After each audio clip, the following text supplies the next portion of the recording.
बाप्पा, ह्या वर्षी माझ्याकडे खूप मोठी चूक झाली. मी कोणता सामाजिक प्रमुख देखावा न केल्यामुळे माझ्या मनात खंत राहून गेले. बाप्पा, मला माफ कर. बाप्पा, मला माफ कर. गुड बाळा, तुझं काहीच चुकलेलं नाही. तू सामाजिक कार्यकर्ता आहेच, पण तू समाज प्रबोधनाचे कार्य करत आहेस व करणारी आहेस याची मला खात्री आहे. पण तू या वर्षी माझ्या मनातील खंत इतरांपर्यंत पोहोचव. हेच तुझं या वर्षीचं समाज प्रबोधनाचे कार्य असेल. होय, मला मोदक खायला खूप आवडतं. माझ्या बाबांप्रमाणे मी सिक्सपॅक वाला नाही, पण वर्गणीच्या नावाखाली दमदाटी करून खाल्लेला पैसा हा मला मुळीच आवडत नाही. होय, मला माणसात राहायला आवडतं. बाबांसारखं मी हिमालयात जाऊन बसत नाही किंवा कार्तिक दादांसारखी मला स्त्रियांची अलर्जीही नाही. पण अशक्य गर्दी करून लोकांना त्रास होणे हेही मला आवडत नाही. होय, मी संगीताचा भोक्ता आहे.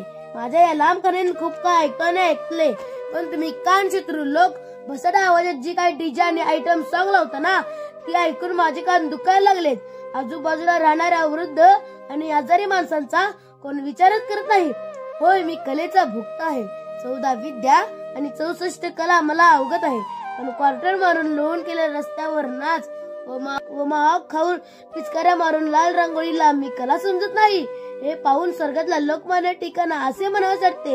या तरुणांचं डोकं ठिकाणावर आहे की नाही?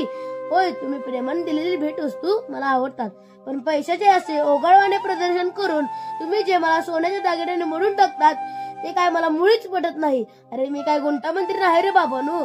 प्रेमाने दिलेली दुराची जुडी सुद्धा मी अभिमानाने डोक्यावर घेऊन मिरवतो. एखाद्या लहानग्याने भक्तिभावाने नमस्कार करून हळूच माझ्या समोरचा खोबऱ्याचा तुकडा उचलला की मला 21 मोदक खाल्ल्यासारखं वाटते. अमुक एक गणपती नवसाला पावतो, करा गर्दी. असं काय नाही रे बाबांनो. मीच आहे. लालबागचा राजा असो की तुमच्या डेस्कवर ठेवलेला फोटो, आमच्यात काहीही भेदभाव नाही. मला जरूर भेटा, मला आवडते ते, पण तुम्ही तुमचे काम प्रामाणिकपणे करा. शिस्त पाळा, नियम पाळा. या सरावातून मी तुमच्या आजूबाजूला असल्याचे जाणवेल. कारण फक्त 10 दिवस विशिष्ट मंडपात बसायला मी काय लिमिटेड डेटा पॅक नाही. मी स्वतंत्र आहे. असो, मी आलोय. आणि यावेळी घरचं कडेल तूप द्या रे मोदकावर. छोट्या छोट्या गोष्टीवरून हार मानण्यासाठी माझा जन्म कसा झाला हे तर तुम्हाला माहितच आहे. मी न केलेली चुकी शिक्षा मला मिळाली. माझ्या आईची आज्ञा पाळण्यासाठी माझ्या वडिलांनी माझा शिरच्छेद केला. माझे मस्तक देहापासून वेगळे केले आणि मला हत्तीचे मस्तक लावले. म्हणून माझे नाव वक्रतुंड पडले. म्हणून मी तुमचा लाडका गणपती बाप्पा झालो. मित्रांनो, मी हार मानली नाही म्हणून तो त्यामुळेच प्रथम पूजनीय झालो.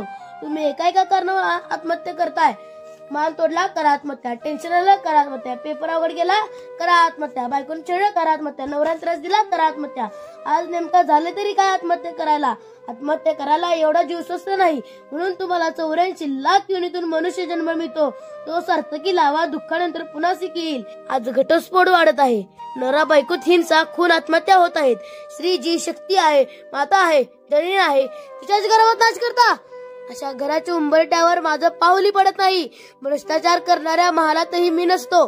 त्यांना सगळं असूनही समाधान नसतं. मला नको सोनं, मला नको दागिने. मला आस आहे प्रेमळ भक्तीची, निस्वार्थ भावनेची.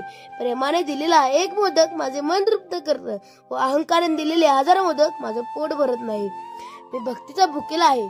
म्हणूनच बाळा, संपत्तीचा अहंकार करू नको, गरिबाची चेष्टा करू नको, संकटाची भिडा, संकटावर मात करा हेच अध्यात्म सांगतं. माझ्या मूर्तीचं विसर्जन झालं तरी माझे विचार तुझ्या रुद्रात राहतील. प्रामाणिकपणे कार्य करा. मी सदैव तुमच्या पाठीचे आहे. तुमचा लाडका गणपती बाप्पा सदैव तुमच्या सोबत. बाप्पा, तुम्ही जे मला कार्य दिले ते नक्की पार पाडेल. गणपती बाप्पा मोरया.